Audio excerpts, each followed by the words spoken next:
The night was cool and quiet, with neon signs buzzing faintly along the side streets of a small town in Tennessee. Inside one of those glowing lights sat a modest 24-hour diner, the kind of place where truckers stopped for coffee, families gathered after late ball games, and lonely hearts found comfort in greasy eggs and pie. Its red vinyl booths had seen decades of stories, some whispered, some shouted, and others buried under the clatter of plates and silverware. What no one knew that night was that the man seated at the far end booth, wearing a faded baseball cap and a simple flannel shirt, wasn't just another customer. He wasn't there for pie or coffee. He was the owner of the diner, though no one working that shift had ever met him. His name was Robert Lane, but to the staff that evening, he was just another tired traveler looking for a warm meal. Robert had built his life on hard work and quiet observation. After years of managing larger restaurant chains, he had purchased this diner 3 years earlier, hoping to create something personal, something rooted in community. But running several businesses meant he couldn't always be there. He had hired managers, trusted them to run things, and only dropped by occasionally without notice. This time, however, Robert had chosen to come undercover. He wanted to see how the place truly ran when no one knew he was watching. Were his workers treated fairly? Did they feel supported? Were his managers doing their job? He had a hunch that something wasn't quite right. Customer complaints had trickled in, not about the food, but about the service. It didn't make sense to him. His staff was supposed to be treated like family, but whispers of poor treatment had reached his ears. Tonight, he wanted the truth. The bell over the door jingled as a young woman hurried inside, tying her apron with one hand. Her other hand, bandaged heavily from wrist to knuckles, hung stiffly at her side. She moved quickly, though every step seemed strained, like she was trying to mask her pain. Robert noticed immediately. She was tall and slender, with deep brown skin and tired eyes that still carried a quiet fire. Her name tag read, Danielle. Robert's gaze followed her as she slipped behind the counter. She grabbed a tray with her good hand and tried to balance it with the injured one. The bandage didn't just suggest a scrape, it was the kind of rap doctors gave after something serious. A fracture, maybe. And yet, there she was, working the late shift in a busy diner, trying to smile for strangers while hiding the wince every time her hand bumped the counter. Robert's heart tightened. It didn't take long for him to see how others treated her. A manager, a stocky man named Chuck, barked from the kitchen pass-through. Danielle. Table 6 is still waiting on their refills. Move it, will you? I don't care if your hand's sore, this ain't charity. Robert stiffened at the words. He watched as Danielle forced a nod, muttering an apology she didn't know, before carrying a heavy pitcher of iced tea. Her fingers trembled, the weight clearly too much for one good hand, but she pushed through anyway. Customers hardly noticed. Some were polite, others impatient, but none seemed aware of the battle she was quietly fighting. Robert leaned back in his booth, his coffee cooling untouched. This was not what he wanted for his diner. Not at all. When Danielle finally passed near his booth, he raised his hand slightly. Excuse me, miss. Could I get a refill too? Take your time. Her smile was faint but grateful, as though his patience itself was rare currency. She poured carefully, avoiding spilling, and whispered, "Thank you for waiting."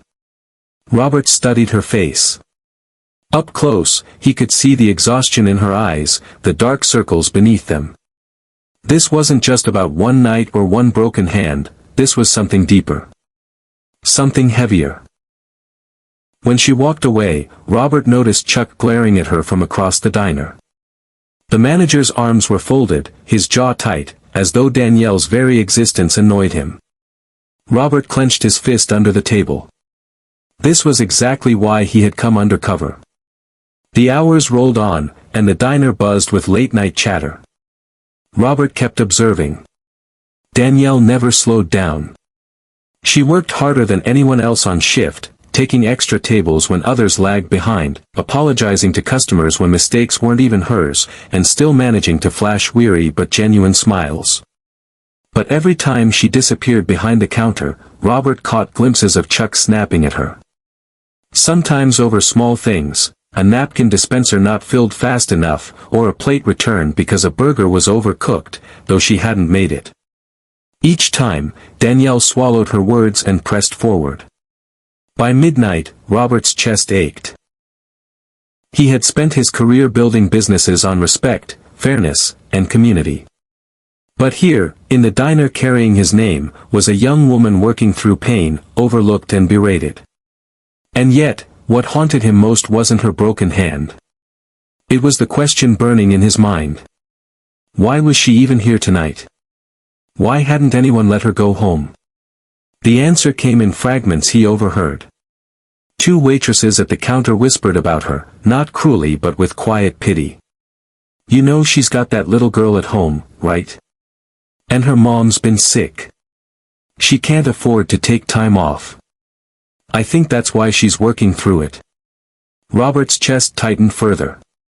Danielle wasn't just working with an injury, she was carrying an entire world on her shoulders. The pieces clicked into place, the exhaustion in her eyes, the way she flinched under Chuck's tone, the quiet desperation masked by polite smiles. Robert knew then that this wasn't just a night of observation. This was a call to action. He stayed quiet, waiting, letting the shift play out, his mind racing with what he was seeing. He wasn't ready to reveal who he was. Not yet. But as he watched Danielle struggle to wipe tables with one hand and lift heavy trays despite her bandaged wrist, Robert Lane made a silent promise to himself. Something was about to change in this diner. And it would begin with her. What Robert discovered that night, what he would uncover about Danielle's life and about those running his business, would leave him stunned in ways he had never imagined. And by the time his true identity was revealed, nothing inside that diner would ever be the same again.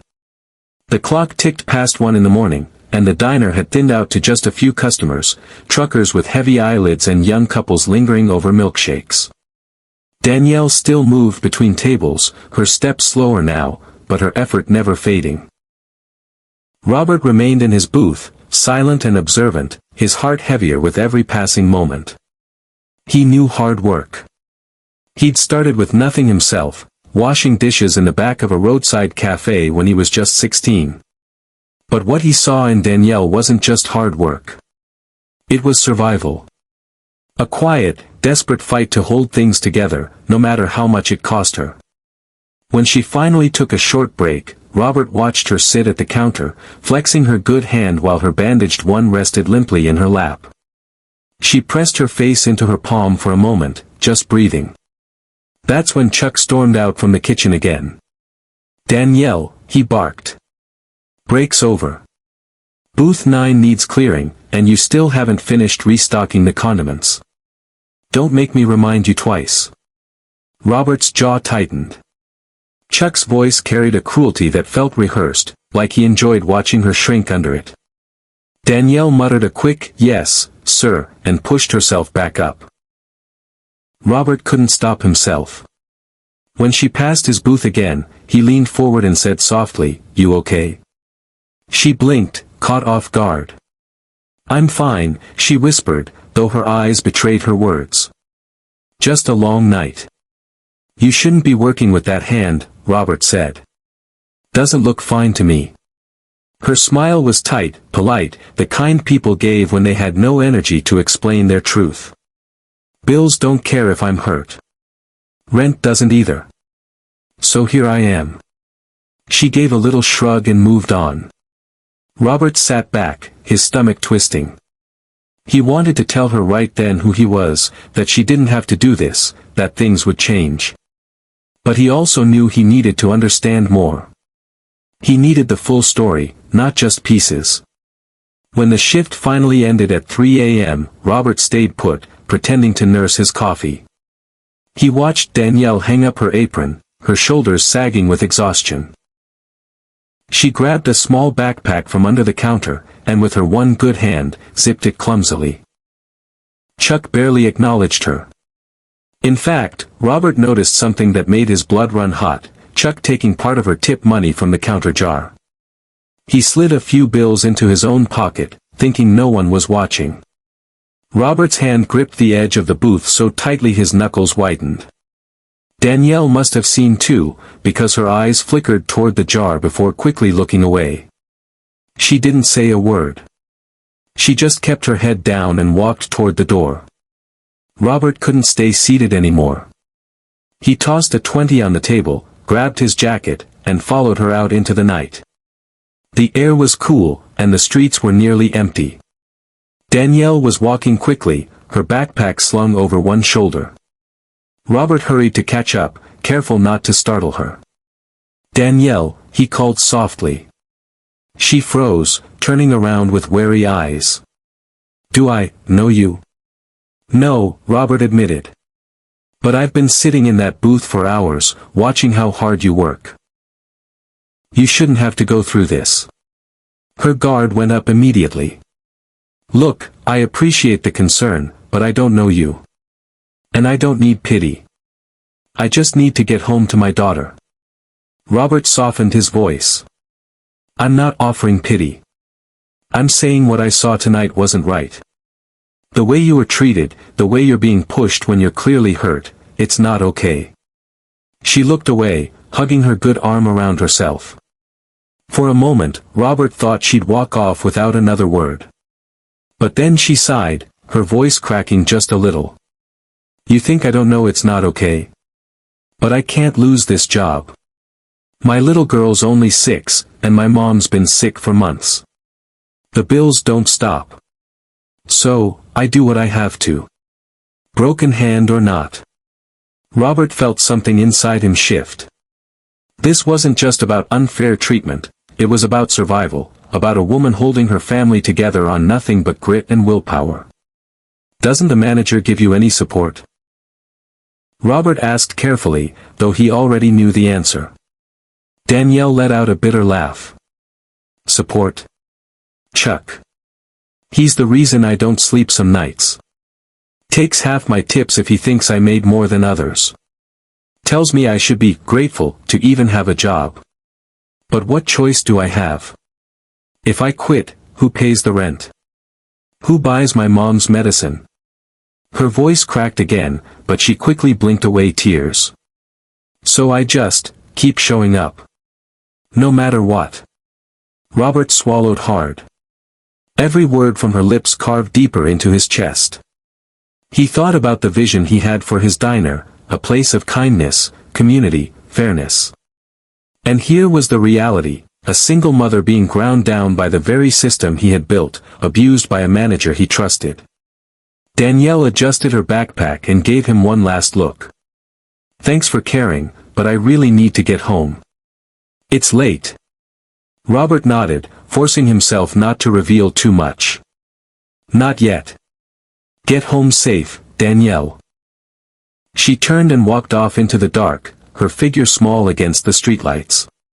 Robert stood there for a long time, the weight of what he had seen pressing down on him.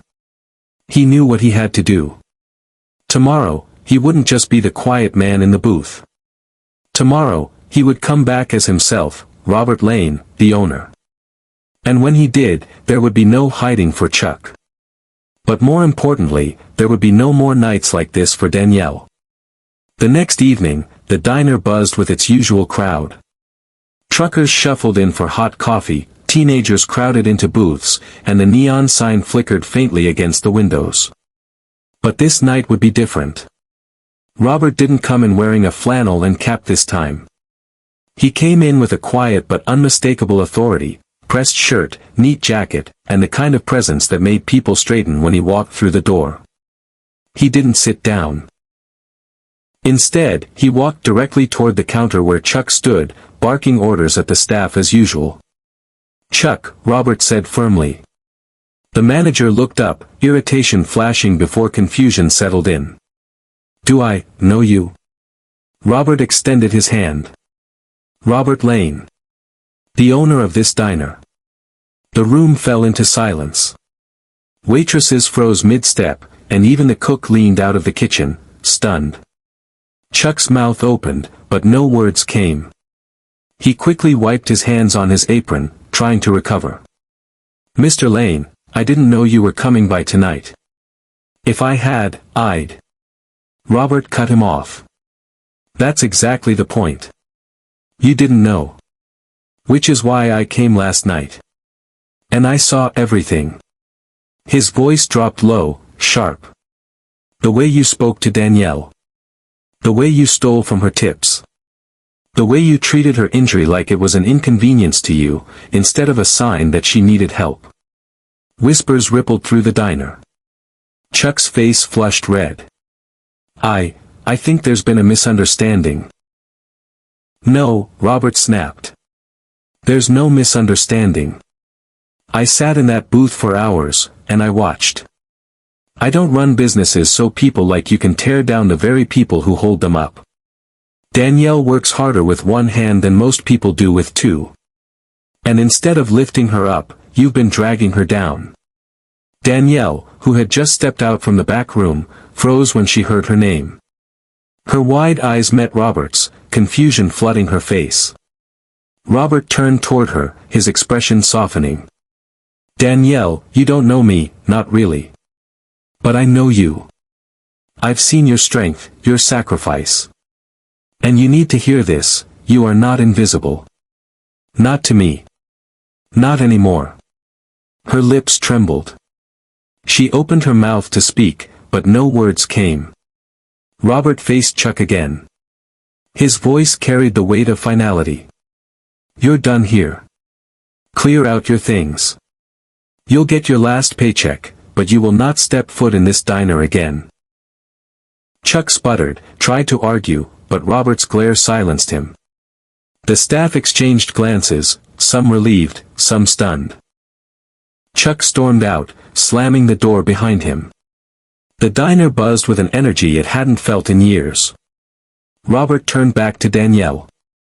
She stood frozen, clutching her apron, eyes glistening. Why would you do that for me?" she whispered. Robert stepped closer, his tone gentle. "Because no one who works under my roof should ever feel the way you felt last night. Because I built this place on the belief that every person matters. And because you deserve better, not just as a worker, but as a human being." Tears slipped down Danielle's cheeks. She quickly wiped them with her good hand, embarrassed. I didn't think anyone saw me." Robert smiled softly. "I saw you. And starting today, things are going to change. You'll have paid time off until your hand heals. Your tips will be yours, every penny. And if you're willing, I'd like to make you shift supervisor when you're ready to come back. This place needs people like you leading it." Her breath caught. "Supervisor? Me?" "Yes," Robert said firmly. "Because you've already been leading, by example. You've carried more than anyone should have to, and you've done it with strength and dignity. That's exactly what leadership looks like." The diner erupted in quiet applause from the staff and even a few customers who had overheard. Danielle covered her mouth with her hand, overwhelmed. For the first time in a long time, she let herself feel hope. Robert placed a hand gently on the counter. "Go home to your daughter. Take care of your mom. We'll be here when you're ready. And I promise you, from this day forward, this diner will be the kind of place it was always meant to be." Danielle's tears turned into a shaky smile. She nodded, whispering, thank you so much." As she left that night, the weight on her shoulders seemed just a little lighter. And Robert, standing in the middle of his diner, felt something he hadn't felt in years, a renewed sense of purpose. Because in the end, success wasn't measured by profits or customer counts. It was measured by people. By the lives touched, the dignity restored, the hope rekindled. And for everyone who walked into that neon-lit diner from that night on, the difference could be felt. Not just in the food or the service, but in the spirit of the place. All because one undercover owner chose to truly see the woman behind the apron. and decided she deserved more than just survival. She deserved a future.